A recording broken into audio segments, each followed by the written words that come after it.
Sim, Michele, vamos acionar, né, os melhores e maiores analistas de Goiás. Deixa eu dar o bom dia por Fernando Krebs. Tudo bem, promotor? Seja muito bem-vindo. Bom dia. Bom dia, Rafael. Bom dia a todos da mesa e aos telespectadores. Perfeito. Vamos lá, então. Chegamos, Jean Lopes, aplicação de 1 milhão de doses em apenas um dia. É uma boa notícia, né? Eu tenho acompanhado muito no noticiário, tenho me informado, até porque essa é a nossa missão como jornalista. A Europa, o Jean Lopes, vive uma dificuldade muito grande em relação à vacina. Em linhas gerais, com exceção ali, principalmente do Reino Unido, o Brasil está melhor do que a Europa na aceleração da vacinação. Jean. Na verdade, Rafael, o Brasil só não está melhor no ritmo de vacinação do que 4 outros países do planeta. O Brasil é o 5º colocado e se formos contabilizar apenas as grandes nações, ou seja, de populações imensas, o Brasil é o 2º colocado, só perde para os Estados Unidos da América. Essa marca de 1 milhão de doses aplicadas em um dia é um número muito bom, né? O governo já assegurou que neste mês de abril serão distribuídas outras 30 milhões de doses no mínimo. Ele assegura esse valor para que continue esse ritmo de 1 milhão dia. Outra coisa que é importante dizer, Rafael, é que o governo federal, através da SECOM, Secretaria de Comunicação, anunciou que já distribuiu 43 milhões de doses aos governos, que por sua vez distribui aos municípios, e os municípios aplicaram menos da metade disso, 21, 22 milhões de doses.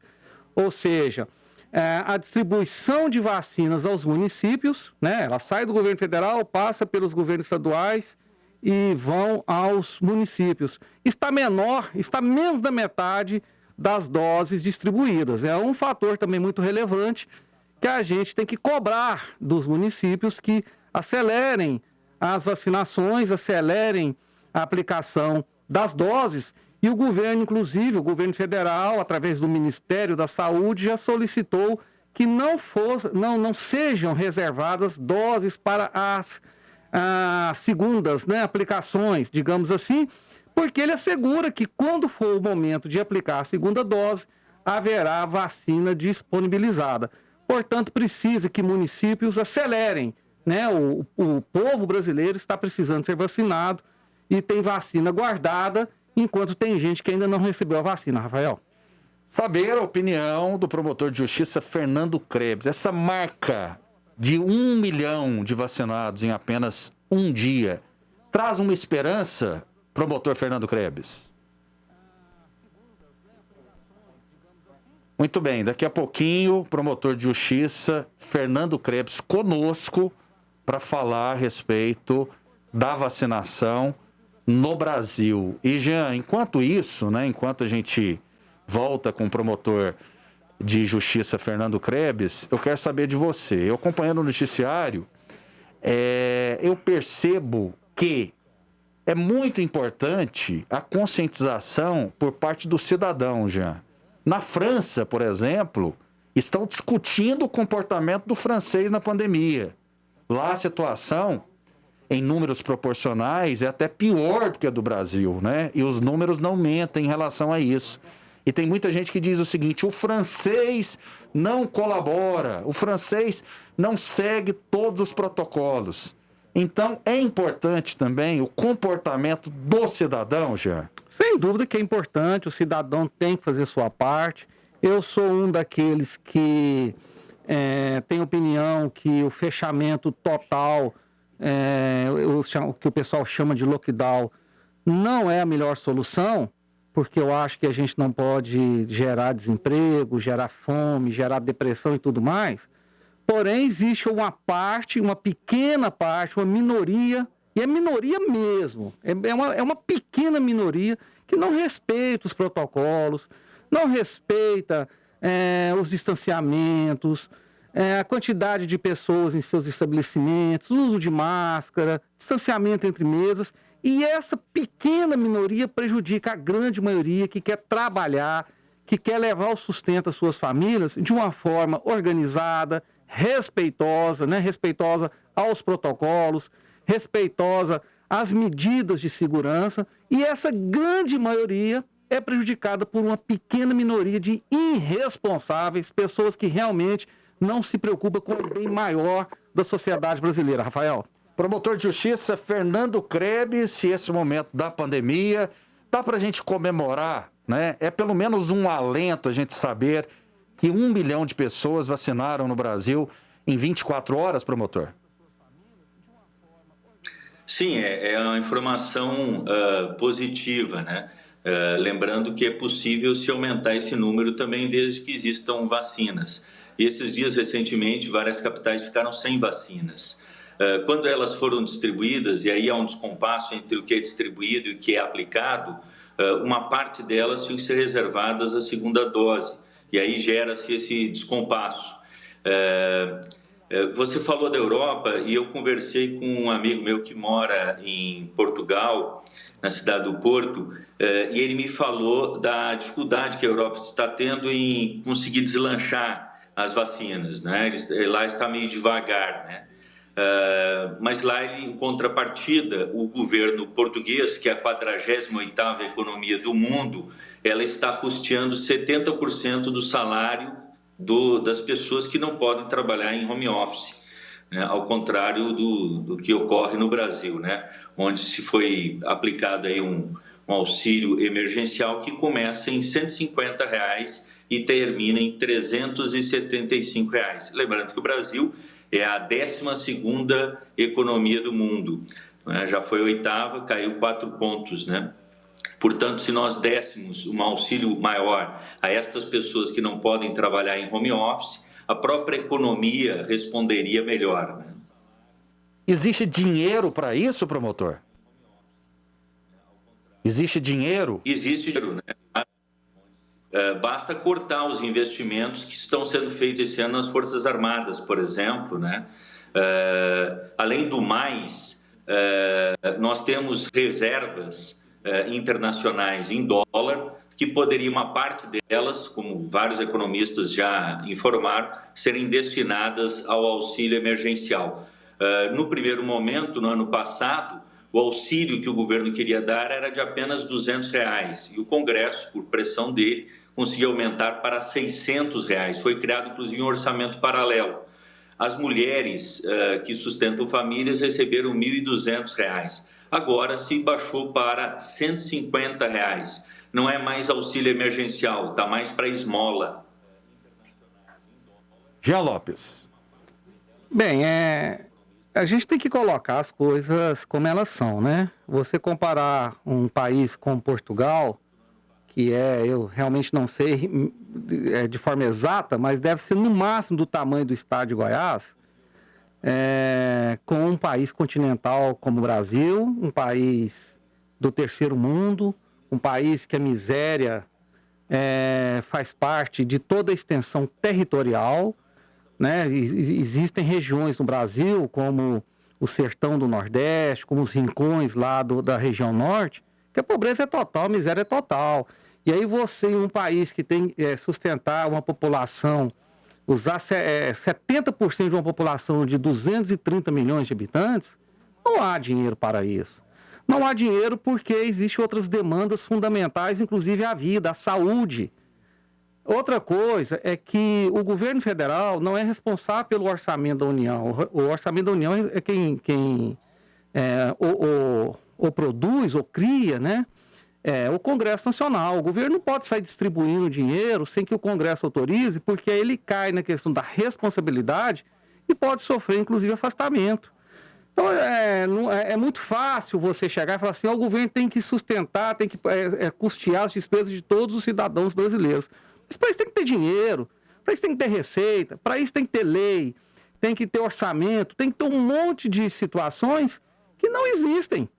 Então não dá para você responsabilizar um governo federal, seja ele qual for, de uma situação trágica como que nós estamos passando, e uma população miserável. Eu quero lembrar que o Brasil, o governo atual, recebeu o governo do Brasil em 2018, um país com a recessão a maior da história da nação, com 13 milhões e 500 mil desempregados, com a inflação alta, com a dívida imensa e com várias de suas empresas, as estatais, como a Petrobras, o BNDES e outros mais, no vermelho, né? Com prejuízo total por uma administração nefasta que antecedeu o governo atual, que foram os governos de Lula e Dilma. Então a situação não é tão simples assim como o nosso promotor quer, que simplesmente numa canetada o país começa a sustentar 70% da população, como ele disse que Portugal faz. Rafael. Pois não? Rafael. Pois não, promotor. É preciso lembrar que a economia de Portugal ela é muito inferior à brasileira. É a 48ª economia do mundo. O Brasil é a 12ª. Nós temos uma população maior, mas temos a 12ª economia do mundo. Isso não é pouca coisa. Isso não é insignificante, não é irrelevante. É importante lembrar também que o país pratica todos os anos, já há algum tempo, incentivos fiscais só no âmbito da União da ordem de 320 bilhões de reais. Bastaria cortar um pouco dos incentivos fiscais que nós teríamos recursos para um auxílio emergencial mais efetivo e mais condizente com isso que o Jean mesmo mencionou, que é a pobreza extrema em algumas regiões brasileiras, especialmente no Nordeste. Portanto, esse auxílio emergencial poderia ser maior. É preciso lembrar também que quem elabora a proposta orçamentária é a União, é o Executivo. O Parlamento tem que aprová-la, mas ela não é uma elaboração do Parlamento, ela é uma proposição do Poder Executivo, não é, que acompanha a proposta orçamentária e pode, inclusive, vetá-la. Rafael, é verdade, sim. Só que existem um monte de entraves para esse orçamento, existe inclusive um percentual que ele tem que cumprir, um percentual dentro do PIB nacional. Então não é tão simples chegar lá, bater o caneta e falar assim, não, eu quero 2 trilhões de reais de orçamento, 100 trilhões de reais e o Congresso passa. Não é bem assim. Você tem uma série de regras a cumprir, limites a cumprir, e o governo federal não tem toda essa autonomia, sim. É verdade que ele elabora o plano do orçamento, mas seguindo várias regras e restrições. É necessário dizer novamente que mesmo o Brasil tendo uma economia maior do que de Portugal, por exemplo, que é o exemplo citado, isso não quer dizer dinheiro vivo. Né? Economia quer dizer dinheiro de exportação, de importação, dinheiro que é movimentado dentro do país. Então, a economia não é um número fixo, não é abrir o cofre e todo aquele dinheiro está lá dentro, não. A economia tem muito a ver com exportação e importação, não é ativo. Então, também é necessário deixar isso muito claro. Muito bem, participação do nosso ouvinte, internauta, telespectador, 3201-7720. Bom dia, eu sou o Vilmar do Novo Horizonte. Rafael, manda um abraço para o Jean. Ele é muito bom no que faz. Pergunta para o promotor Fernando Krebs se ele concorda em cortar em 50% os salários dos membros do Judiciário. Promotor, pergunta do nosso telespectador e ouvinte. Eu não entendi direito o que ele... Ah, tá. Ele pergunta para o senhor se o senhor concorda em cortar, imagino, nesse tempo de pandemia, 50% do salário dos integrantes do Judiciário. É a pergunta que ele fez. Ora, se os integrantes do Poder Judiciário, aí a gente podia colocar do Ministério Público, fossem o plano do país, estava fácil resolver, né?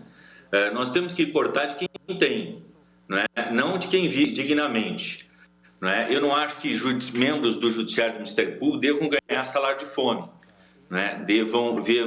devam viver em más condições, não ter condições de dar direito, etc. E tal. Eu defendo a socialização dos lucros e não a privatização dos lucros e, consequentemente, a socialização da miséria. Se nós quisermos, de fato, fazer distribuição de renda, nós temos que criar um imposto sobre grandes fortunas. Aqueles que têm dinheiro, de fato, pagar. Além do mais, no imposto de renda, aplica dinheiro qualquer aplicação financeira não paga dividendos, não lucros, né?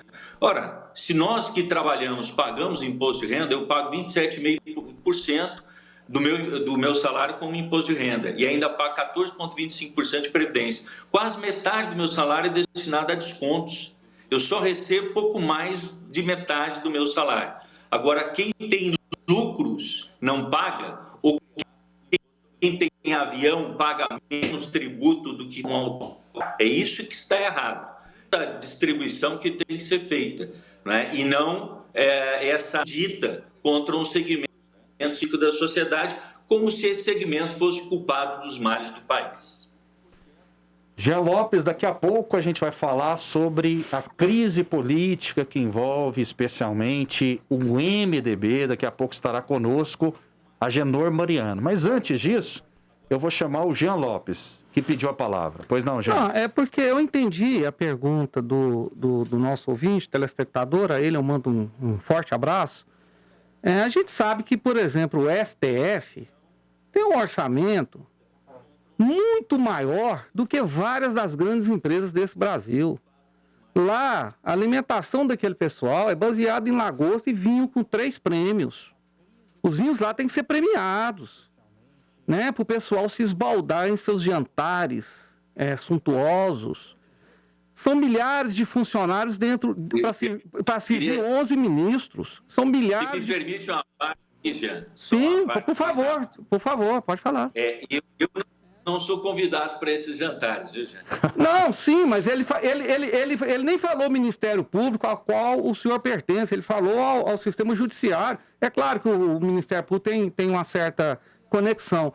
Mas o STF, que tem 11 ministros, que tem contratados apenas para pegar aquelas capas deles, aquelas togas, e tirar dos ombros e colocar no encosto das cadeiras, o sujeito recebe uma fortuna, salário de 20 mil, 22 mil, 17 mil, para puxar a cadeira para o ministro sentar, enquanto o povo brasileiro está passando fome. E isso acontece de uma forma sistemática por todo o país. Então o telespectador foi muito bem na pergunta dele, porque esse pessoal que só sabe usar caneta para dar ordem, não faz sua parte, não se sacrifica em nada. É o povo brasileiro que tem que se sacrificar. Ok.